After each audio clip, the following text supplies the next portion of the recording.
تو حضرت فاروق اعظم رضی اللہ تعالیٰ عنہ کی جو خدمات ہیں، آپ تو بازاروں میں جب جاتے تھے نا تو فرماتے تھے ہمارے بازار میں صرف وہ بندہ آ کے کام کرے جو دین کا علم جانتا ہے، جسے تجارت کے اصول پتہ ہیں، وہ آئے، دوسرے کو بیٹھنے نہیں دیتے تھے۔ اپنے مزاج کے لحاظ سے، اپنی طبیعت کے لحاظ سے مخلوق کے لیے دلوں میں نرمی رکھتے تھے۔ حضرت عمر چھوٹی چیزوں کا، مسجد نبوی شریف میں آپ نے دیکھا دو لوگ اونچی آواز میں بات کر رہے ہیں تو حضرت عمر نے فرمایا انہیں بلا کے لاؤ، بلا کے لایا، فرمایا تمہیں پتہ نہیں یہ حضور کی مسجد ہے؟ لا ترفعوا اصواتکم فوق صوت النبی، اے پائے نظر ہوش میں آ، یہ کوہ نبی ہے، آنکھوں سے بھی چلنا یہاں بے ادبی ہے۔ تو پتہ نہیں وہاں سارے نعرے غلط ہیں، کسی کے مرد آباد کا نعرہ ہو تو وہ بھی غلط، اور کسی کے زندہ آباد کا نعرہ ہو تو وہ بھی غلط۔ وہاں ایک کی نعرہ صرف اچھا لگتا ہے، وہ کیا ہے؟ یا رسول اللہ انظر حالنا، یا حبیب اللہ اسما۔ وہاں ایک کی نعرہ اچھا لگتا ہے کہ سونے آ گئے ہیں، نظر کرم ہو جائے، یا رسول اللہ پہنچ گئے ہیں، روزے دے دوالے نے غلامہ دیاں ٹولیاں، او دیکھو ایک پیا سندا کروڑاں دیاں بولیاں۔ وہاں یہی نعرہ اچھا لگتا ہے، لب واہ ہیں، آنکھیں بند ہیں، پھیلی ہیں جھولیاں، کتنی مزے کی بھیک تیرے پاک در کی ہے۔ اور قربان جاؤں اپنے امام پر، اس قلم پہ باری جس سے وہ لکھا کرتے تھے، کہنے لگے کعبے کا نام تک نہ لیا، طیبہ ہی کہا۔ پوچھا جو تھا کسی نے کہ عظیمت کدھر کی ہے، ان کے طفیل حج بھی خدا نے کرا دیے، ورنہ اصل مراد حاضری تو اس پاک در کی ہے۔ تو حضرت فاروق اعظم رضی اللہ تعالیٰ انہوں نے نا ان دو لوگوں کو بلایا اور بلا کر کے فرمانے لگے کہاں کے رہنے والے ہو، کہاں سے آئے ہو؟ نے کہا جی ہم طائف کے رہنے والے ہیں۔ فرمایا تمہیں پتہ نہیں یہ نبی پاک کا روزہ ہے، حضور کی مسجد ہے، یہاں آواز اونچی نہیں کرتے، تمہیں خبر نہیں؟ اور پھر حضرت عمر فرمانے لگے اگر تم مدینے کے رہنے والے ہوتے تو میں تمہیں کوڑے مارتا، میں تمہیں سزا دیتا۔ تمہیں پتہ نہیں کہ کس طرح کا مزاج اور ماحول ہونا چاہیے۔ حضرت عمر فاروق گزر رہے تھے تو کسی باغ کے کونے میں کھڑے ہو کے کچھ بچے چھوٹے چھوٹے بچے وہ کھجوریں اکٹھی کر رہے تھے۔ تو حضرت عمر نے کہا کس کے باغ میں لگے ہوئے ہو؟ سب بچے دوڑ گئے۔ تو حضرت سنان بن سلمہ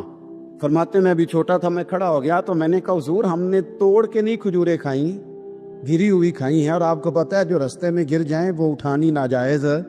نہیں ہوتی، تو حضور یہ گری ہوئی کھجوریں کھائی ہیں۔ تو کہتے ہیں حضرت عمر فاروق بچے کی بات سن کے کہنے لگے رب تیرا بھلا کرے، تو نے صحیح بات کی طرف میری توجہ کرا دی ہے، اللہ تیرا بھلا کرے۔ اور پھر حضرت عمر رضی اللہ تعالیٰ عنہ اس چھوٹے سے بچے کے پاس کھڑے ہو گئے۔ کون؟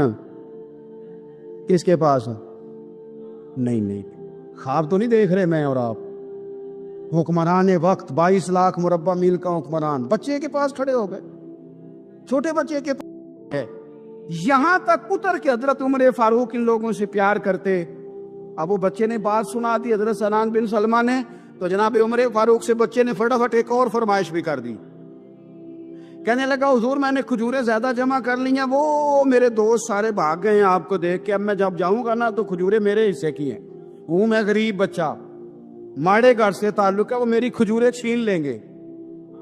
حضرت عمر کے ساتھ سپاہی بھی تھے، سارا کچھ بھی تھا۔ حضرت عمر نے بچے کا بازو پکڑا، فرمایا چل میں تجھے تیرے گھر چھوڑ کے آتا ہوں۔ حضرت عمر اس غریب کے دروازے پہ دستک دے کے کہا تیرا پتر تھا، پکڑ کے اس لیے لایا ہوں کوئی امیر زادہ اس غریب کے بچے کو تنگ نہ کر سکے، اللہ کوئی ایک بھیجنا حضرت فاروق اعظم کا ماننے والا جو غریب کے بچے کا بازو تھامے اور اسے کہے کہ کوئی امیر زادہ اس پر ظلم نہیں کرے گا، کوئی اسے تھپڑ نہیں مارے گا۔ ایک بات آپ نے کئی دفعہ سنی ہوگی، میرا بڑا دل کرتا ہے پھر سے اس کو دہراؤں، میں نے اسے سینکڑوں بار پڑھا ہے۔ جب طبیعت پوری بے چین ہوتی ہے اور اپنی ذمہ داریوں کا احساس کرنے کو دل کرتا ہے نا، تو پھر خیال آتا ہے کہ ہم بھی پڑھے ذرا ان چیزوں کو، بار بار پڑھتا ہوں تاکہ احساس ذمہ داری پیدا ہو۔ آپ کے غلام اسلم فرماتے ہیں رات کو میں اور جناب عمر نکلے تھے تو ایک مکان میں ہم نے دیکھا کہ ایک عورت نے نا، اس کے بچے بار بار شور کر رہے ہیں اور وہ کچھ پکا رہی ہے، آواز آ رہی ہے۔ تو حضرت عمر نے دروازے پہ دستک دی، کون ہے دروازے؟ کہا میں ایک غلام ہوں۔ حضرت عمر کہتے غلام ہوں، بہن کیا مسئلہ ہے، بچے کیوں رو رہے ہیں؟ تو بی بی کہنے لگی تمہیں کیوں بتاؤں، جاؤ نا اپنا کام کرو۔ حضرت عمر نے اصرار کیا تو تلخ لہجے میں، جس سے غصہ نہیں کر جاتے حکمران، councillor, chairman, M P M N A ناراض نہیں ہو جاتے، اس تلخ لہجے میں بی بی کہنے لگی دعا کرو اللہ میرے اور عمر کے درمیان قیامت میں فیصلہ کرے۔ کیسا حکمران ہے کہ اس کی حکومت میں میرے بچے بھوکے سوتے ہیں؟ یہ میں نے پانی میں روڑے ڈال کے چڑھائے ہیں، لیکن یہ پیٹ کی بھوک یہ بڑی ڈاڈی ہوتی ہے، یہ نیند بھی نہیں آنے دیتی۔ خیال تھا رو دو کے سو جائیں گے، پر سو بھی نہیں رہے۔ حضرت فاروق اعظم دوڑے گئے، گھر سے سامان، اناج، غلہ کندھے پہ رکھا۔ خادم کہتے میں نے کہا کہ مجھے دے دیں، فرمانے لگے چل تو وعدہ کرنا قیامت میں بھی میرے بوجھ اٹھائے گا۔ کہ حضور نہیں، وہ تو میرے بس کی بات نہیں۔ فرمایا پھر مجھے کرنے دے۔ دوڑے آئے، اس خاتون کے دروازے پر لا کے وہ چیزیں رکھی، کہا بہن اگر تو پردہ کر لے تو یہ غلام نہ آج کھانا پکا دے تیرے بچوں۔ پھر وہ گھی چڑھا کے، چینی ڈال کے، کچھ سامان پکتا تھا وہ کھانا پکایا۔ غلام کہتے ہیں جب پھونکے مارتے تھے تو داڑھی سے دھواں نکلتا تھا، آگ جلاتے تھے دھواں نکلتا، پھر کھانا پکایا، پھر ان بچوں کو کھلایا۔ پھر حضرت عمر فاروق رضی اللہ تعالیٰ عنہ نے تھوڑے پیچھے بیٹھ گئے تو بچوں کے ساتھ اس طرح کی باتیں کرنے لگے کہ وہ ہنس پڑے۔ کہ نبی اسلم کہتے بچے اس بیوہ کے ہنستے تھے، بچے ہنستے تھے اور عمر روتے تھے۔ جب وہ ہنستے تھے تو فاروق روتے تھے۔ پھر وہ بچے آہستہ آہستہ لیٹنے لگے، اور جب وہ سونے کی طرف بڑھنے لگے تو حضرت عمر کہنے لگے بہن میں جاؤں؟ کہنے لگی رب تیرا بھلا کرے، میرا کلیجہ پھٹ جاتا اگر میرے بچوں کو آج شام بھی روٹی نہ ملتی۔ تو سیدنا فاروق اعظم رضی اللہ تعالیٰ عنہ کہنے لگے پھر تو میرے لیے دعا کرے گی؟ کہنے لگی میں دعا کرتی ہوں اللہ عمر کی جگہ تیرے جیسا کو نیک آدمی بٹھا دے۔ تو حضرت عمر کہنے لگے ایک چھوٹی سی گزارش بھی مان لو گی؟ کا کیا؟ فرمانے لگے کوئی یہ میری خدمت اگر پسند آئی ہے تو عمر کو معاف نہیں کر دیتی؟ غلطی ہو گئی، اسے پتہ نہیں تھا۔ اپنے منہ سے کہنے لگے سیانا بھی نہیں، باشعور بھی نہیں، اسے چاہیے تھا خلافت کی ذمہ داریاں نہ لیتا۔ لیکن حضرت صدیق نے کہا تو وہ مان گیا، لیکن بہن میں اسے جانتا ہوں، بزدل بڑا ہے، کمزور بڑا ہے، ضعیف بڑا ہے، اگر تو قیامت میں اس کی شکایت لگائے گی تو بڑا کمزور پڑ جائے گا اور اس کے لیے مشکل ہو جائے گا۔ تو کہنے لگی اچھا اگر تو اتنی سفارش کرتا ہے تو جا، میں نے عمر کو معاف کیا۔ حضرت فاروق اعظم نے چہرے سے کپڑا ہٹایا تو بی بی کہنے لگی اوہو آپ عمر ہیں؟ آپ فرمانے لگے میں جو بھی ہوں تو وعدہ کر چکی ہے کہ تو نے عمر کو معاف کیا۔ پھر باہر نکلے اور اپنے خادم جناب اسلم سے کہنے لگے 2 بندے اور بلا اور انہیں گواہ بنا کہ میں نے اس غریب کے روتے بچے ہنسائے ہیں، تو جا کے ان کو بتا میں نے وہ ہنسائے ہیں، اس کے بھوکے بچوں کو میں نے روٹی کھلائی ہے، اور تو گواہ ہو جا کہ اس بی بی نے خود کہا ہے بغیر جبر کے، میری گزارش پہ کہا ہے کہ میں نے عمر کو، میرے نبی پاک علیہ السلام نے فرمایا فرشتے 950 سال میرے عمر کی شان بیان کریں تو ختم نہیں ہو سکتے۔ اتنا بڑا شخص عمر فاروق، اتنا بڑا آدمی۔ ایک دن اعلان کیا عمر فاروق نے لوگوں مسجد میں آؤ بات کرنی ہے، امیر المومنین کا پیغام ہے سارے مسجد میں آ جائے۔ کھچا کھچ مسجد نبی صحابہ سے بھر گئی، اور ایسا جب اعلان ہوتا تھا تو صحابہ دوڑ کے آتے تھے، شاید کو جان گئے، شاید کسی نے حملہ کر دیا ہے، شاید کو نئی بات ہے، دوڑے آئے لوگ، مسجد نبی کھچا کھچ بھر گئی۔ سیدنا فاروق اعظم رضی اللہ تعالیٰ عنہ منبر پہ بیٹھے، حضرت عبد الرحمن ابن عوف رضی اللہ تعالیٰ عنہ فرماتے کہ صحابہ تجسس کے دیکھ رہے ہیں کہ پتہ نہیں کسی طرف سے پیغام نہیں آ گیا، کوئی کافر حملہ نہیں کرنے لگا، اللہ جانے کیا ہوا ہے، بڑی پریشانی ہے۔ عمر بیٹھے، اللہ کی حمد کی، نبی پاک صلی اللہ علیہ وسلم پر درود پڑا، اور پھر عمر فاروق بولے، فرمانے لگے میں جب مکے میں رہتا تھا نا تو کبھی گھر میں قحط آ جاتا تھا، کبھی قحط آتا تھا گھر میں، بکریوں کے دودھ خشک ہو جاتے تھے، گندم نہیں ملتی تھی، پانی نہیں ہوتا تھا، تو فرمایا میری اماں مجھے خالہ کے گھر بھیج دیتی تھی، قبیلہ بنو مخزوم، اس قبیلے میں میری خالہ کی شادی ہوئی تھی تو وہ مالدار لوگ تھے، ان کے پاس زیادہ بکریاں، زیادہ اونٹ، زیادہ گائے، زیادہ کھیت تھے۔ حضرت عمر فاروق فرمانے لگے میں ان کے گھر جاتا تو میرے خالو سمجھ جاتے کہ عمر کو اس لیے بھیجا گیا ہے کہ قحط آ گیا ہے، فرماتے ہیں وہ مجھے سویرے بکریاں چرانے لے جاتے، شام تک میں ان کی بکریاں چراتا۔ امیر المومنین عمر، ایک طرف مسئلہ یہ ہے کہ کیسر و کسرا کی دیواریں ہل رہی ہیں عمر کے نعروں سے، اور ادھر عمر منبر پہ بیٹھ کے خطبے دے رہے، فرماتے میں بکریاں چراتا، شام تک خالہ کے گھر جا کے مزدوری کرتا، اور فرماتے شام ہوتی تو ایک مٹھی کشمش مجھے دیتے وہ، آپ فرماتے میں بڑے قد والا کا ایک مٹھی کشمش ملتی ہے، کبھی ایک مٹھی کھجورے، میں شام کو کھا کے سو جاتا۔ کئی مہینے یوں ہی گزرتے تو میری اماں کا پیغام آتا کہ علاج صحیح ہو گیا، میرے بیٹے کو بھیج دو۔ یہ بات کہی، حضرت عمر رونے لگے اور پھر کہنے لگے اب وہ وقت آیا ہے کہ لوگ مجھے امیر المومنین عمر کہہ کے پکارتے ہیں۔ بس یہ دو باتیں کی، عمر نے کہا چلو ظہر کا وقت ہو گیا، اذان پڑھو، اٹھو نماز پڑھے، اٹھو، اذان ہوئی، اقامت ہوئی، جناب عمر نے نماز پڑھائی، لوگ چلے گئے تو سیدنا عبد الرحمن ابن عوف دیگرانہ تھا جناب عمر سے، بازو پکڑ کے کہنے لگے عمر سیارہ بندہ یار تو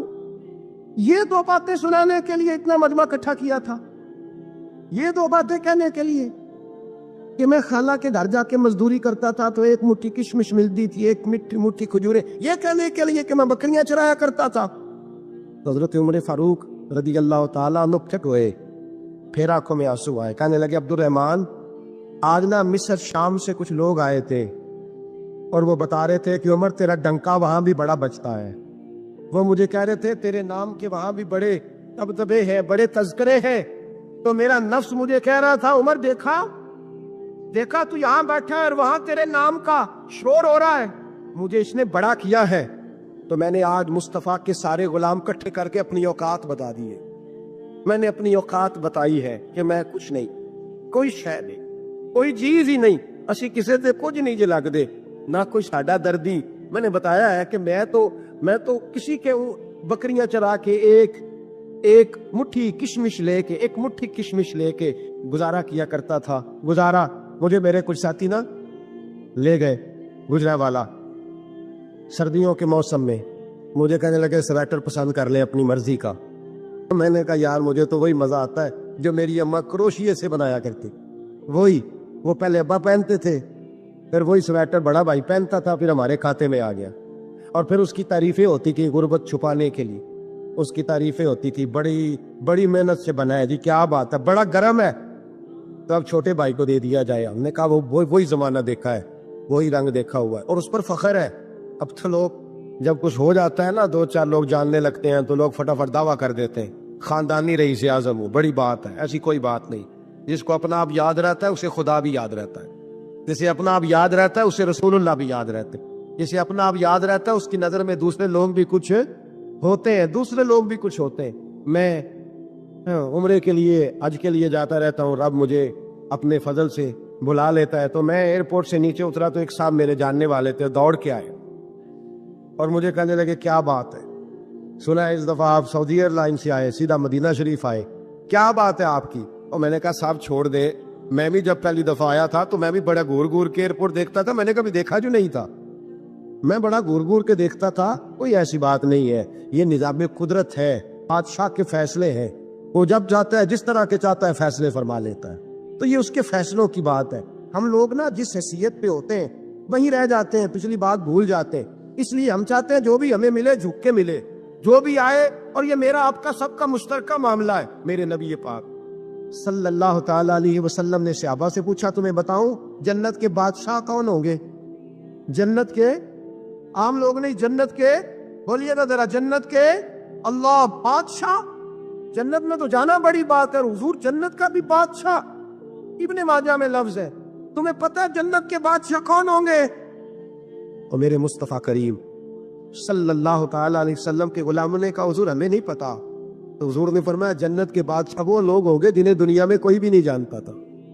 جن کے کپڑے سادے ہوتے تھے، جو غریب لوگ ہوتے، جو سفارش کرتے تھے تو ان کی قبول کوئی نہیں کرتا تھا، جو کسی کے ساتھ جاتے تھے تو ان کو مانتا کوئی نہیں، وہ جنت کے بادشاہ ہوں گے، بادشاہ، اور فرمایا قیامت کے دن جب لوگ انہیں دیکھیں گے تو ان پر فخر کریں گے، رشک کریں گے، کہیں گے کیا بات ہے تمہاری، یہاں تو شوق ہی بڑا ہے۔ غریبوں نے بھی پوسٹر بنائے ہوئے ہیں، ڈاکوؤں، لٹیروں، چوروں کی تصویروں کے ساتھ لگوائے ہوئے، اپنے آپ کو بڑا کرنے کے لیے۔ آج ہی اختیار کرے، آج ہی اختیار کرے، اپنے آپ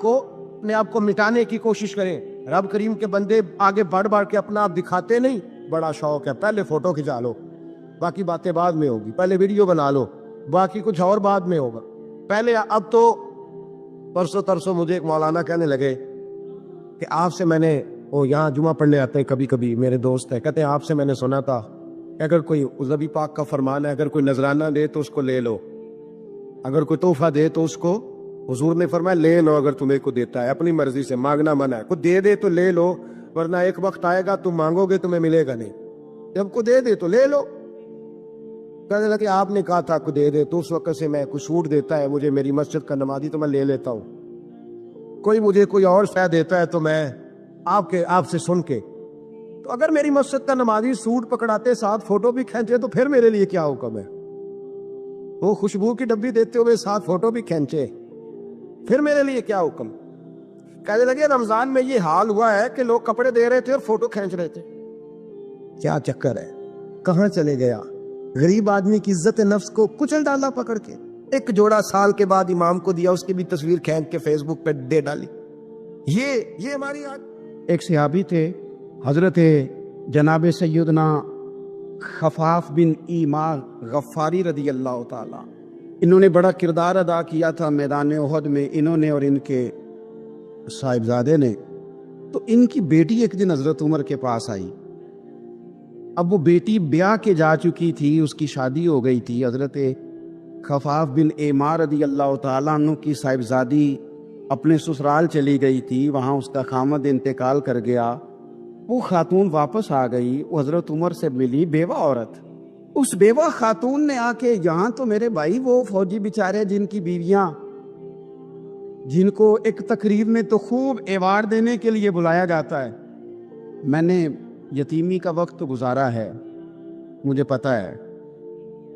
کہ 2-4 مہینے لوگ آ کے کہتے ہیں کوئی حکم ہوا تو 10 آجے، پھر جب 1 سال گزر جاتا ہے تو پھر لوگ کہتے ہیں 4 بھرا نے کام کیوں نہیں کر دے؟ تو ایسے تو نہیں نا کہ ابا ایسے ہی چلا گیا تھا، بڑا کچھ دے کے گیا ہے، کدھر ہے فلانی چیز؟ لوگوں کا نظریہ تھوڑے عرصے کے بعد اور ہو جاتا ہے۔ آپ نے بڑے بڑے شہداء کے گھروں میں ایوارڈ تو دیے، کیا کبھی آپ نے پلٹ کر دوبارہ غور کیا کہ ان کے بچے کہاں ہیں، ان کی بیوہ کس حال میں ہے، وہ زمانے کی تیز دھوپ اور تیز آندھی کا مقابلہ کیسے کر رہے ہیں؟ بغیر باپ کے جو انسان کو کھلے آسمان تلے وقت گزارنا پڑتا ہے وہ کتنا کو مشکل ہوتا ہے، وہ کس طرح ٹائم گزار رہے ہیں، یہ کبھی سوچا لوگوں نے؟ یہاں تو نرنگیے سیاست دوراں تو دیکھیے منزل انہیں ملی ہے جو شریک سفر نہ تھے، جو نکلے ہی نہیں تھے وہ منزل تک پہنچ گئے، اور جنہوں نے جوانیاں گزار دی وہ راستے میں رہ گئے۔ حضرت خفاف بن ایما کی صاحبزادی بیوہ ہو کے آ گئی، بچے ساتھ تھے، سرے راہ جناب عمر سے ملی اور مل کے کہنے لگی حضور میں اس صحابی کی بیٹی ہوں جنہوں نے احد والے دن اپنے بیٹے کے ساتھ مل کے معاشرہ کیا تھا، بچے میرے یتیم ہو گئے ہیں، میں بیوہ ہوں۔ حضرت فاروق اعظم رضی اللہ تعالیٰ عنہ نے فہرست نہیں مانگی،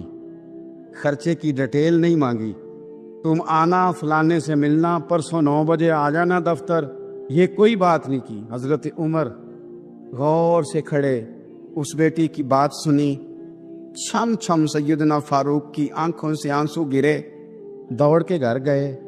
ایک اونٹ نکالا، وہاں سے مال غنیمت کا مال کے بھر کے 2 بوریاں، اور بوریوں میں کیا تھا؟ چاندی بھی تھی، نقدی پیسے بھی تھے، کچھ ضرورت کا سامان بھی تھا، غلہ بھی تھا، 2 بوریاں بھر کے اونٹ پہ رکھ کے خود لگام اس بیٹی کے ہاتھ میں تھما کے کا پتر سامان بھی تیرا ہے، اونٹ بھی تیرا ہے، اور یہ نہ سمجھنا یہی کچھ تجھے دیا ہے، جب یہ ختم ہوگا تو رب تیرے لیے اور بندوبست فرمائے گا۔